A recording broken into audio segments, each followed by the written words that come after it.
সাংবাদিক ভাই ও বোনেরা, আসসালামু আলাইকুম। ৫ই জানুয়ারি নির্বাচনে জনগণের ভোটের অধিকার রক্ষিত হয়নি এমন অভিযোগ করে সংবাদ সম্মেলনে বেগম জিয়া বলেন, জাতীয় সংকট দিনে দিনে গভীর হচ্ছে।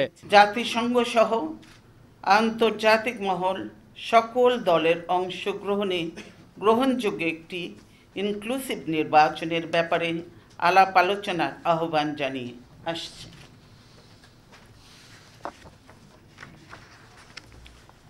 কিন্তু নিজেদের দেওয়া অঙ্গীকারও এখন আর আওয়ামী লীগ মানছে না। তারা যে কোনো মূল্যে ক্ষমতা কুক্ষিগত করে রাখতে চায়।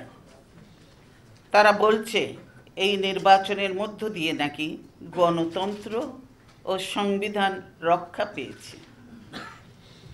এই দাবি সম্পূর্ণ যুক্তিহীন। সংকট উত্তরণের ৭ দফা প্রস্তাবে তিনি জাতীয় সংসদ নির্বাচন, নির্দলীয় নিরপেক্ষ সরকারের অধীনে অনুষ্ঠানের আহ্বান জানান। এছাড়া নির্বাচন ঘোষণার আগেই সকল পক্ষের কাছে গ্রহণযোগ্য, দক্ষ ও নিরপেক্ষ ব্যক্তিদের সমন্বয়ে নির্বাচন কমিশন গঠনের প্রস্তাব দেন তিনি। নির্বাচনের তারিখ ঘোষণা থেকে সংসদ ও মন্ত্রিসভা বিলুপ্তির দাবির পাশাপাশি নির্বাচনকালীন সশস্ত্র বাহিনীর ম্যাজিস্ট্রেসি ক্ষমতার প্রস্তাব দেন তিনি। এ প্রস্তাবে তিনি অবৈধ অস্ত্র উদ্ধারে বিশেষ অভিযানের পাশাপাশি রাজবন্দীদের মুক্তি ও বন্ধ গণমাধ্যম খুলে দেওয়ার প্রস্তাব দেন। আমরা উপরোক্ত প্রস্তাবনাসমূহ মেনে নিয়ে জাতীয় সংকট নিরসনের আহ্বান জানাচ্ছি। বিএনপি আন্দোলন না আলোচনায় জোর দিচ্ছে। সাংবাদিকদের এমন প্রশ্নের জবাবে তিনি বলেন, সরকারকেই ঠিক করতে হবে তারা কি চায়।